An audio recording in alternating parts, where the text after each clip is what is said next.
Hey, Dr. Christensen here. Is it a bad idea to go gluten-free? This is an important question, and we now have a large numbers of studies showing that people that have chosen to go gluten-free who don't have celiac disease have worse health outcomes than similar people that don't. We have studies showing that they have higher risk factors for diabetes, greater tendencies for weight gain, and also more risk factors for cardiovascular disease. So why would this be? We've had tons of experts telling us that gluten is inherently inflammatory, that it triggers weight gain, that it causes blood sugar problems, and it's just evil stuff all around. Gluten-free has gotten to be a huge trend. At any point in time, 20–30% of the population may be choosing to avoid it. Some of the ideas go around involve things like a concept called molecular mimicry. Some have argued that gluten mimics certain pathogens and causes the immune system to start attacking itself. Well, let's start diving into all this. If you think about how things make sense or seem to work, you can tie together stories that sound really plausible, even if those stories don't fit the evidence.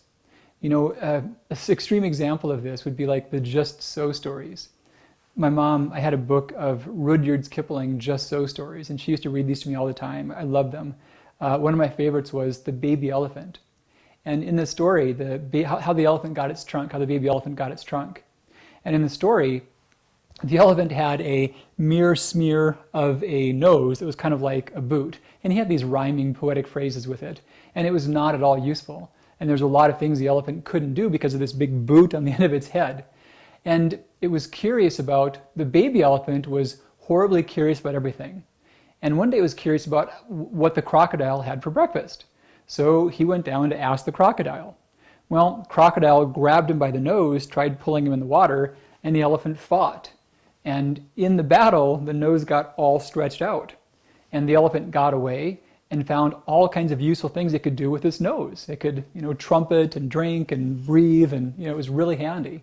And afterwards, all the elephants had long noses. Now, of course, we know that's not true, but you could see how that would be plausible if someone didn't really understand this thing called inherited traits versus Lamarckian traits. So Lamarckian traits, it used to be thought that things that occur during an animal's lifetime would pass on to its offspring.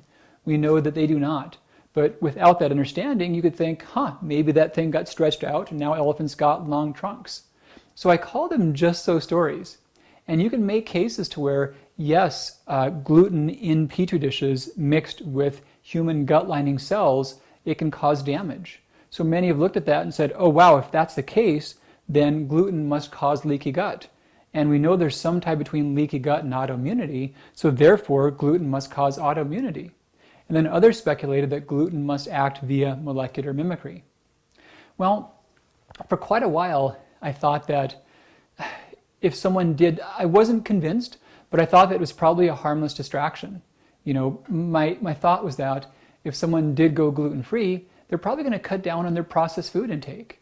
And they're probably going to have less flour products in general, in which case they would have a better glycemic response. They might have better blood sugar regulation.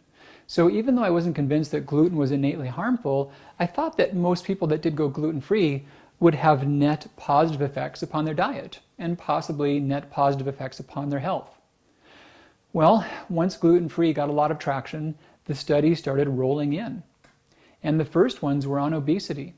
We've known about this for a while in those that have celiac disease, but then we saw the data in those that don't have celiac disease but chose to go gluten-free. They gain weight. They can gain a fair amount of weight in their first year and then keep it on. Then we started seeing data that those that chose to go gluten-free had more cardiovascular risks and then more diabetes risks. So a lot of gluten-free experts, they also saw these studies. These things, they weren't hidden. It was pretty public stuff. And so a lot of experts said, well, sure, they got unhealthier because they were consuming less fiber, more processed food. The thought was that many that went gluten-free ate a lot of processed gluten-free snacks in replacement. And that's plausible, they may have. But we honestly didn't know that. And nonetheless, even if that was the case, let's say that was the case, that those that went gluten-free got sick because they were consuming lower fiber diets. If that was true, then the fiber was more important than the gluten. And whatever was bad about the gluten was not as good as what was good about the fiber. And if that were the case, and we took that at face value, then we shouldn't be saying go gluten-free. We should be saying go high fiber, because that would seem to be the bigger of the two needle movers. Or if it was processed foods, if someone went gluten-free but ate more processed foods and got unhealthy, then we should say, hey, wow, processed foods, that was a big needle mover. And it's not smart to focus on gluten-free. It's more smart to focus on eating less processed foods. But we finally got a really big study that showed not only another negative outcome, but it broke it down in really good details and showed us why these things were different. And this study showed that gluten consumption, the overall gluten intake in adults without celiac disease, correlated with death from heart disease. This was published last year, done by a big group of doctors led by Dr. LeBoul, and published in early May. And what they showed was that the rate of cardiovascular death was highest in those that had consumed no gluten, those that had electively gone gluten-free in this non-celiac population. And what was really exciting is that they did break people down by what was the quality of their diets. What was the overall diet quality score? They also looked at sugar intake. They looked at the intake of fibers. They looked at plant foods, just all this stuff, just exhaustive dietary analysis. And what they saw was those that went gluten-free, they were not eating that, those that went gluten-free and had more cardiovascular death were not eating more processed foods. And they were not eating less fiber. That wasn't the part that mattered. What they were doing, however, is consuming less whole grains. Their intake of whole grains went down, and they had more death. People died because they went gluten-free and they cut out whole grains from their diet.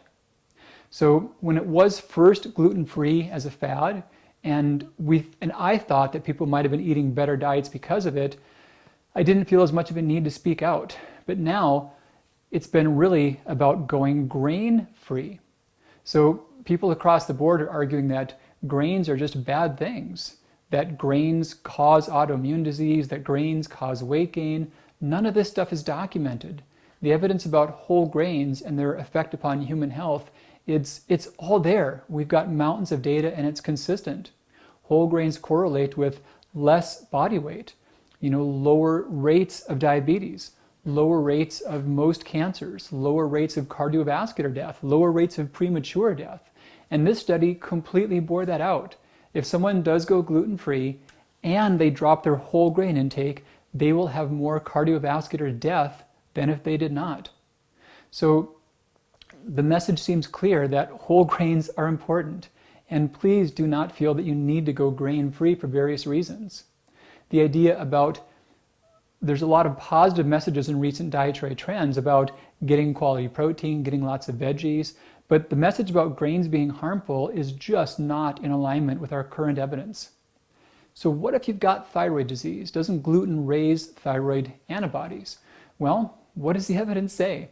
There's been a lot of speculation about that, and that came back to those autoimmune or molecular mimicry ideas. Now, molecular mimicry has been shown to be one of the ways that autoimmune disease seems to start. However, in the medical literature, molecular mimicry is all about infections. There's actually no data whatsoever saying that in those without celiac disease, gluten can act in a way of molecular mimicry. But this is still hypothesis discussion. So in actual studies, this has been studied. People that have celiac disease, whether they raise their gluten intake or lower their gluten intake, it doesn't improve their thyroid antibodies. There's also been data showing that in those that have celiac disease, who do have more risk for thyroid disease, whether they're gluten-free or not, that doesn't change their risk of developing thyroid disease. So if there's no effect in those with celiac disease, we certainly wouldn't expect to see effects in general populations. We've even seen that in those with celiac disease, their gluten intake doesn't correlate with their progression of thyroid disease when they already have it. So how common are celiac disease, wheat allergy, and then non-celiac gluten sensitivity? So celiac disease and wheat allergy, they're somewhere around 1% of the population. If you know you do have autoimmune disease, then the celiac risk is higher. It's probably about 3 to 5%. We do have a thing of non-celiac gluten sensitivity that now is known to be a solid, real phenomena, but it's not as common as some might make it out. That's also roughly in that 1% range. So the best approach for your health, please do include intact whole grains in your diet. Now, I'm more of a fan of intact whole grains than I am of flour products. Things like rice, especially, of course, the brown rice, the black rice, wild rice, which is a different plant. Buckwheat is a great thing. Oats are awesome foods. You can get gluten-free rolled oats. You can have steel-cut oats, whole oats, which are underutilized, quinoa, amaranth. These are all foods that are important to include. And wheat berries can go in that category. They cook up really well. They work nice on salads. And then also, you can make tabbouleh out of bulgur wheat, which is another very high fiber, also a very high protein food. So if you're concerned about gluten itself, do be screened for celiac. Make sense out of wheat allergy and non-celiac gluten sensitivity, but otherwise do not cut out whole grains without reasons such as that. And even with those, think about the ones I mentioned as good gluten-free whole grain alternatives. Dr. C here. You know, I've always struggled with just sharing the truth and not ruffling feathers and making waves. And I've got a lot of people I know, there's a lot of wonderful health experts that mean well, that want the best for you, but I can't look at this evidence and this data and just ignore it. I want to make sure that you're not in a group that cuts out all grains unnecessarily and has cardiovascular death from that. So here I am. I'm going to keep on doing my best to just find these things out and find the best evidence and share that truth with you. Take good care, and we'll talk again really soon. Bye-bye.